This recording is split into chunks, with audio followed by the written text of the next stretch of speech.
Good evening and welcome to Look North. Our top story tonight.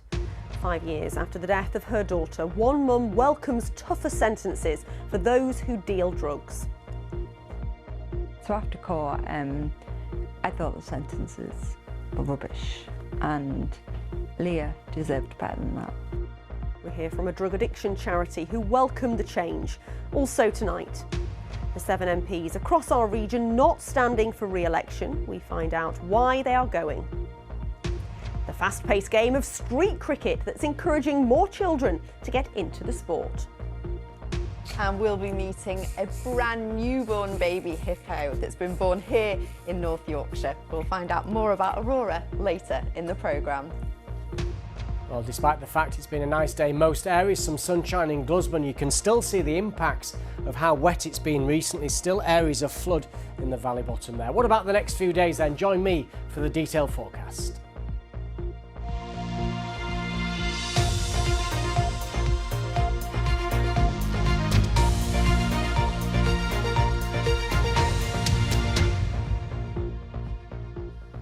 Good evening, thanks for your company. The mum of a teenager from North Yorkshire who died after taking Class A drugs has welcomed tougher sentences for those who supply the drugs. Kerry Roberts' daughter Leah died in 2019 after taking MDMA, the chemical name for ecstasy. She was just 15. Since then, her mum has campaigned to make selling drugs to under 18s carry a longer jail term. Heidi Tomlinson has been to meet her. Hi. So I had a letter of Parliament and I've made it all happen. So a part of a law that already exists is going to have Leah's law in there somewhere. Oh my God, I'm so proud of you. I know. A moment of joy after 5 years of heartbreak. I'm so glad. We're proud of you, and Leah will be really proud of you as well. Good. Makes me all emotional.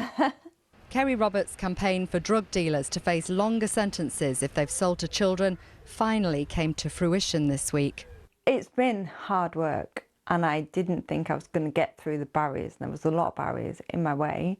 So I'm really happy, really proud. In 2019, Kerry's daughter, Leah Hayes, collapsed and died after taking a drug known as MDMA, or ecstasy, when she was just 15 years old. She'd been out with friends one Saturday evening.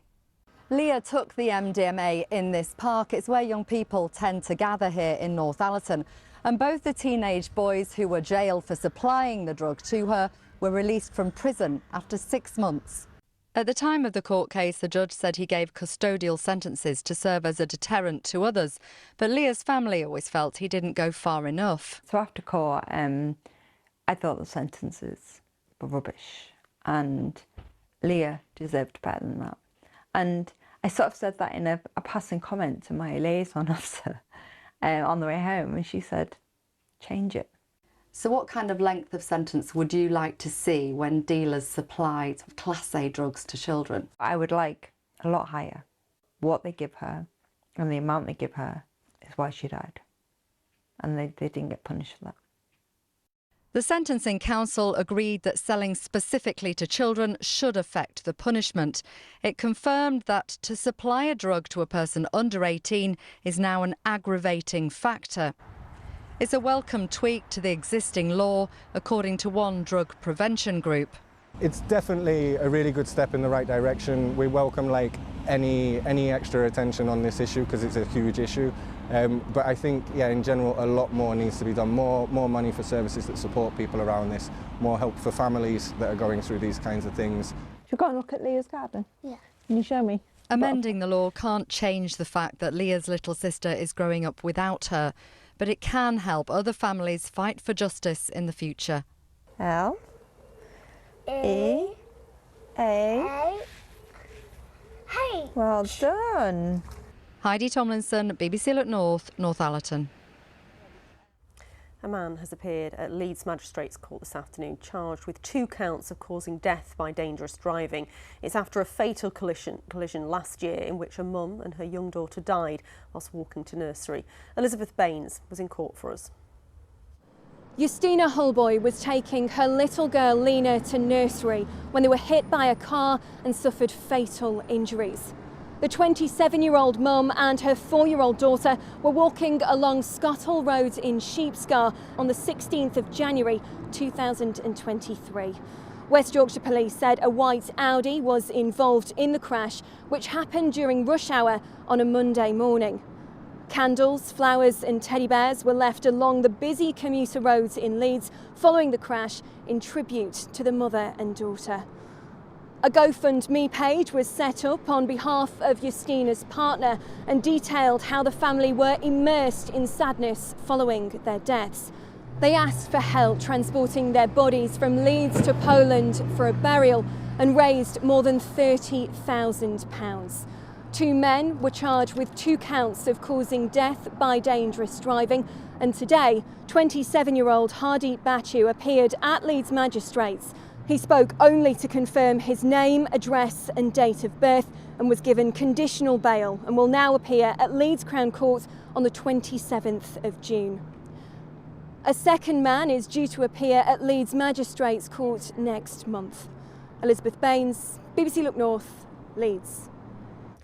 Now, it's 5 weeks till the general election, and as campaigning gets underway, it's probably a good idea to know who you can't vote for, those standing down. There are 7 MPs across our region who have decided to call it a day and won't be pounding the streets with leaflets or knocking on your door. Our political editor James Vincent has more.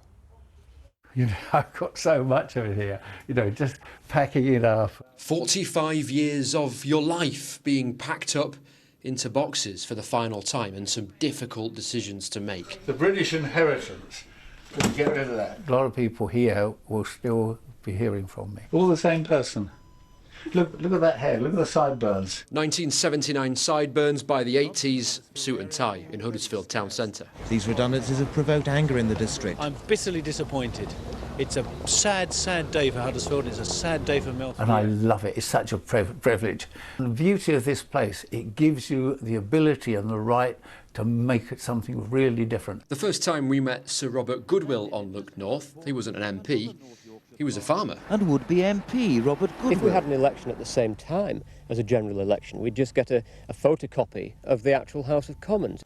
2 floors below Barry Sherman, the farmer, an MP and knight, is packing his bags after 19 years. Well, obviously, we always have a picture of the Queen in the office, and no doubt I'll get one for home with the King on as well. No complaints at all at how things have gone. It's been a great experience, and looking forward to pastures new and probably spending more time with my tractor.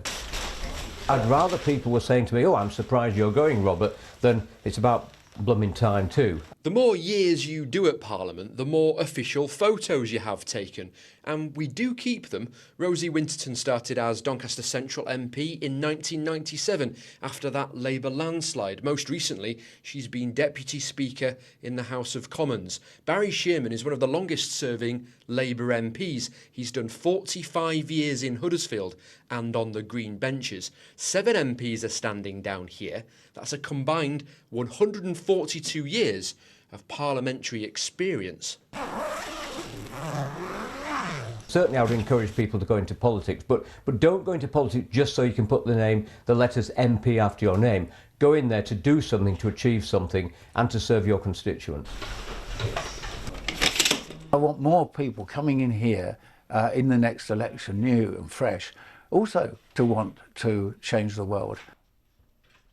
Well, James is here with me now. We heard from Barry Sherman and Robert Goodwill there, but who else is standing down? Yeah, so 3 Labour MPs and 3 Conservative MPs. So far, some still could do it. So we've got Holly Lynch, Paul Blomfield, Rosie Winterton and Barry Sherman for Labour, Sir Robert Goodwill, as you saw there, and Stuart Andrew and Craig Whittaker from the Conservatives. And it's a really, I guess, a sad day for people when they leave their jobs, isn't it? A lot of them thinking about what they've achieved in politics. Barry Sherman actually got seatbelts mandatory in cars. He was one of the people that passed that law.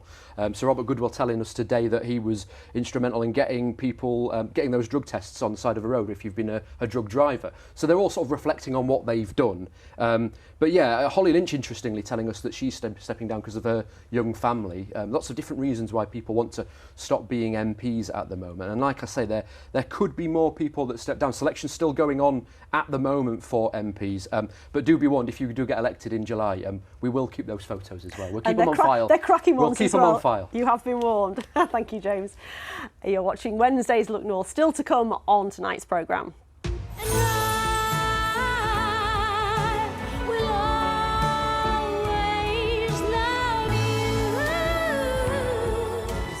A new musical comedy based on a die-hard Dolly Parton fan from Halifax premieres at the Leeds Playhouse.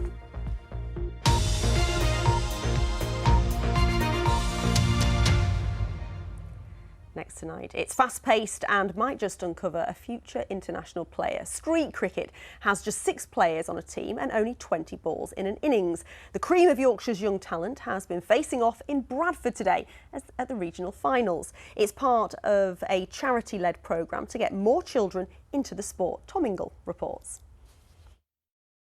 Everyone make sure you have fun, yeah? Everything in this game happens quickly. 1, 2, 3, From the huddle to the game of rock, paper, scissors, which decides who's batting or bowling first. In fact, the pace of the play is matched only by the passion of the players. The sport is about having fun and, you know, collectively as a team, teamwork and being proud of each other. Is your team any good? Yeah, team's good. Thanks to our coach. 20 balls per team. It's probably the quickest format of cricket there is. Really exciting, lots of 4s and 6s, wickets, and kids running around having fun.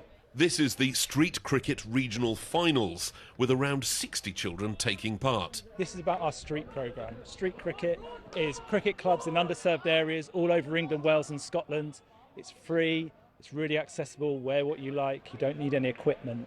It's about giving young people the opportunity to develop through the game. We know that by doing that, their personal development, the life skills they learn, the social well-being, bringing them closer to their communities, making new friends, as well as mental health and all that really important stuff which getting physically active can do for young people. That's what this is all about. The idea of this game is it can be played by anyone, anywhere, and you need very little specialist equipment. The ball is just a normal tennis ball, but covered in electrical tape, so it bounces like a regular full-size cricket ball, but obviously not quite as painful if you suffer a direct hit. Do you think you can spot talent at an event like this? Definitely, a lot of players from Pakistan get picked from tape ball cricket, especially the bowlers. You know, it's all the same game. It's just a different ball. So if you can see someone with the same biomechanics and someone who can bowl really quickly, then you know you've got a foundation to work with. They come into weekly sessions, they're training hard, and then this is like a reward to come and meet kids from different areas and play the game they love. I mean, it's amazing. You'll see today some of the stuff that goes on. It's really amazing. When I was younger, I used to play it, and now I've grown up playing it. A bat and ball, that's it. You can use like a bin for a wicket or something. From humble roots, international champions can be born. But first, they've got to beat the competition and make it to the national finals. Tom Ingle, BBC Look North, Bradford. Now, the stories of York D-Day veterans will be told in a new performance in Helmsley this weekend, ahead of the 80th anniversary of the Normandy landings. The performance and a short film look back at the memories of those who served and how they rebuilt their lives in the aftermath of the Second World War. Abby Jayola reports. And I'm getting out the slit trench when suddenly they're firing and a shell bursts very close to me. These are the memories of D-Day veteran Ken Smudger Smith, brought to life on stage in Helmsley. The things he saw in Normandy during World War II haunted him for years. His stepson Mark is watching rehearsals today. The horrors, we can't even talk about them here because, you know, but and when he eventually came home, he what is now described as PTSD, and there was not a night in his life, and it's a fact, there was not a night in his life till the day he died. He didn't wake up with nightmares. Ken served in some of the bloodiest battles of the Second World War. The stories he told Mark and later shared with writer Helena are the basis of this new show.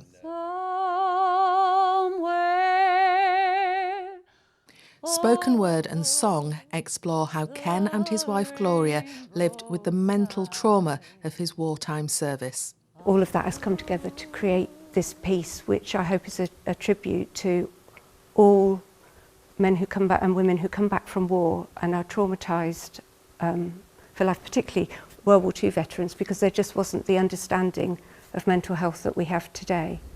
Several tanks have already been knocked out.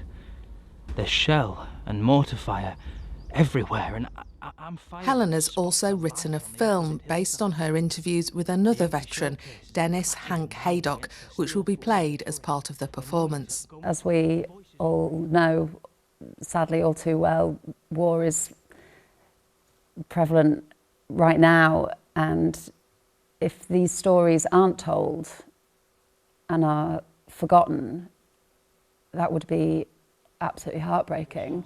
Mark hopes the audience will be moved by the wartime stories and appreciate the sacrifices made by men like his stepfather Ken. Just take on board what these men and women did, and just save, you know, just on those moments, just remember them with, you know, with care and gratitude and love. Abby Jayola, BBC Look North, Helmsley. Well, next week it's the 80th anniversary of D-Day, and we'd like to hear about your memories of that day. Did your grandparents tell you stories about what they remembered? Did they keep any memorabilia from the time? Well, tell us your stories. Share them by scanning the QR code on your screen now, or you can email us at look.north@bbc.co.uk. Now, when you're working 9 to 5, we all need a bit of an escape, and who better to provide it than country star Dolly Parton? That's what the writers of a new musical comedy at Leeds Playhouse thought. Anyway, well, Here You Come Again tells the story of a die-hard fan from Halifax whose fantasy version of the singer gets him through some hard times. Well, to tell us more about it are two lead stars of the show, Trisha Paluccio, who plays Dolly Parton, and Stephen Webb, who plays Kevin. This sounds really exciting. Tell me a bit about it. Well, it's a story about a man in isolation in the early days of the pandemic, and his idol comes to life. And so it's a wonderful opportunity to show Dolly in action, being the friend that I think she would be if you really got to be alone with Dolly in your attic. Yes. I think our show shows the audience what it would really be like to be with her. Yeah. And an attic in Halifax, because this is the UK adaptation, isn't it? That's right, yeah. So it with Trisha, who's also co-creator, they did it in America and it went down a storm. And so they wanted to bring it over here, but to relocate it somewhere like Halifax that is away from the hustle and bustle of something like London, because my character has been in London, and then isolation hits. He's on the verge of a breakdown, basically, and goes through a breakup, and he has to isolate in his family home in Halifax in the attic. And just that isolation alone, but also there's something about the warmth of Yorkshire and northern families that really comes through in the play. Tell me what it was like playing Dolly. Oh, well, it's my dream come true. I've loved Dolly ever since. Amazing, by the way. I look nothing like this except my nails. It's my dream come true. I've loved Dolly since I was a little girl, and I've been able to sing like her my whole life, and I always wanted to be able to do something with that ability. So when the opportunity to write this show came about, first of all, I never dreamt in a million years it would actually get to happen, but we were able to secure Dolly's blessing. She heard me sing and loved it, and gave us the worldwide grand rights to all of her music. So it's a big deal, and we are hugely honored to be doing it in the UK. And just very quickly, why do you think Dolly stands the test of time? She's never faltered. She really hasn't, and she's one of those people that you can't say anything bad about her because she will say it first. She will get in there first. So there's nothing, and she has always been faultlessly positive and trying to teach people to look on the bright side and expand their horizons, basically. And that Which is the message of our show. It is the message of the show. We wish you all the best with it. I know it's going to go down really well with Yorkshire audiences. Oh, thank you so much. They've been wonderful. Yeah. Come see us. Well, from singing to dancing, it's long been known that a bit of a boogie is good for your health, and now it's also helping with neurological issues. Ascend Dance holds classes for people with conditions such as arthritis, dementia and Parkinson's. Larissa Tyro got her dancing shoes on and went to join them. Let's go! Everybody loves a boogie, but for this dance crew, it's more than that. It's helping them to manage symptoms of neurological issues. Ascendance is a charity that works with people who have conditions like arthritis, dementia and Parkinson's. David has had Parkinson's for 7 years. He says the classes have improved his confidence to the point where he is now able to teach some of the choreography. We do a lot of finger work and stretching, which a physio would teach you to do when you're doing exercises for Parkinson's. So it's using the building blocks from physical exercise and putting them in a dance context, which makes it more fun. Not everyone is well enough to attend sessions, but there is always a space on this crew, whether in person or online. There is a Zoom class most days. We always give the suggestion of a seated or standing version, and then bit by bit you'll see the participants who started seated start to stand because they want to feel that strength, and the more they can stand, the stronger they feel. Stability wise, we always have volunteers, so we'll have people there to support either side. So really we try and work with an ability, not a disability. How much? Give over on your bike. Dance routines can help with coordination, tremors and mobility, all potential challenges for people with neurological disorders. Angela is 52 and has early onset dementia. She struggles with her short-term memory and has found the classes helpful. Nobody criticises you or what you can't do. We just do it, and it's really nice. And there's all kinds of different people there with different disabilities, and so we just, I don't know, I feel like I'm just in a good place, a safe place. No one's going to laugh at me or anything like that. The benefits of dance don't stop there. Friendships have been made here. Yes, it's a very family-orientated thing. You know, we all stick together, work together, dance together, yes. Oh, full of joy, absolutely. Yes, actually, I just call this a joyous dance class. It's the best class I've ever been to, and I've been to many classes in my lifetime. And for this crew, although their conditions may be challenging, Ascend Dance has helped them to find their feet. True Yorkshire grit, eh? Larissa Tyro, BBC Look North, Leeds. Now, you may think you need to head to Africa on safari in order to see a baby hippo, but think again. Hello. They may be closer than you think. That's because a rare Nile hippo has been born right here in Yorkshire. Little Aurora was born the same week as the rare Northern Lights illuminated our skies, and she's the first hippo born in the UK for 7 years. After a rocky start, she's growing stronger every day. Well, we sent our intrepid reporter Hannah Gray along to meet her.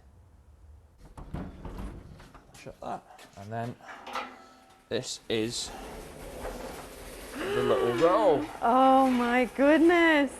Meet 3-week-old Aurora, a rare newborn hippo. In fact, staff at Flamingo Land say she's the first hippo to be born in the UK for 7 years. This is her mum. She's huge and appropriately named Godzilla. Common hippos are vulnerable to extinction, so the European breeding programme are delighted by the birth of Aurora. It is so exciting to be this close to a little baby hippo, but it's been quite an anxious time for you guys here, hasn't it? Yeah, definitely.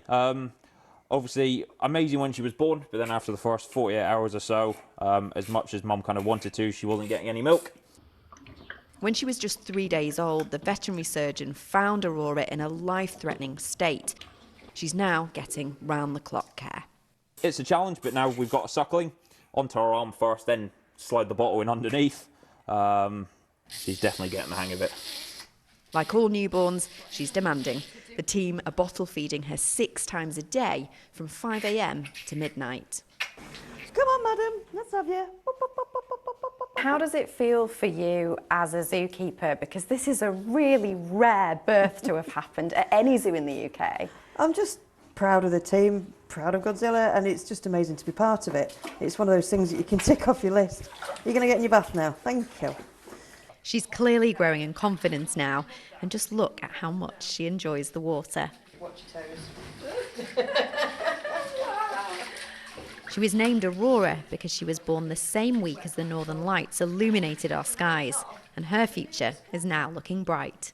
Really, our next task is to try and get her socialised with the other hippos and get her outside, get her out in the fresh air, out in the sunshine, and if we can, mix her with dad, with mum, and just get her being a hippo again, and that really is the crucial part. Guests at Flamingo Land should soon be able to see Aurora out and about alongside the other animals. Hannah Gray, BBC Look North, Malton. Oh, she's absolutely gorgeous, isn't she? Well, I saw a hippo in Sri Lanka. They don't run that fast. So Stop I think you being need to picky. re-record that graphic I think sequence. you need to be careful because there's a bit of hippo muck down there. Well, you can clean that up later then, can't Charming. you? Right, let's have a look at this Wakefield. It actually was quite summery for a time. That's a beautiful meadow scene there with your cumulus type 1. Thanks for sending that in, Lulu. And it's a similar sort of picture I've selected from Helmsley. That's very nice. You can see the buttercups. There's loads of them. It may be down to the wet weather and the warm weather. May, incidentally, you might not believe it, mean temperatures show it's been one of the warmest Mays on record. Perhaps I'll have some statistics to bore you with tomorrow evening. But if you've got any pictures, you want to send them to me on X, formerly Twitter, Instagram and the Weather Watcher website. Right, let's have a look at the headline for tomorrow. It's a little bit on the mixed side. Certainly coastal areas will be cool and quite cloudy. The best of the weather tomorrow, once overnight showers clear, will be across West and South Yorkshire. But all eyes on this area of high pressure. It's going to move across right in time for the start of June on Saturday, Sunday, and it should be with us for much of next week too. So it's not going to be a heat wave, but it looks settled, pleasant. There'll be variable clouds, some sunshine with temperatures early next week, probably around 20 or 21 degrees. Really nice stuff. There's a radar picture then. We've had a few showers, but not too many. In fact, North Yorkshire is quite sunny at the moment. That sunshine is creeping across West Yorkshire, so it's quite a pleasant evening. But later tonight, we'll see some potentially quite heavy downpours moving down from Northumberland. They're going to push southwards. We'll see temperatures around 10 or 11 degrees. So tomorrow's high water times: in Filey at 10 o'clock, Bridlington at 11 minutes past 10. So those overnight showers quickly clearing away southwards. Then a west-east split. West and South Yorkshire, some sunshine, 1 or 2 showers. A different story further east, especially along the coast. A lot of cloud, a chilly northerly wind, and those showers quite frequent at times. Look at those temperatures in Scarborough, just 12 or 13. In the brighter spots further west, 17 or 18. It's a similar mix tomorrow evening. Most of us dry with some sunshine, a risk of cloud and showers towards the coast. Friday looks generally dry, rather cloudy, the best of the sunshine in the west. There's that improving trend. First week of June on Saturday, very pleasant conditions on their way. That's the forecast. Thank you very much. We'll look forward to those statistics. I've made a note. Paul and I will be back at 10:30. Join us then if you can. Bye-bye. It's true.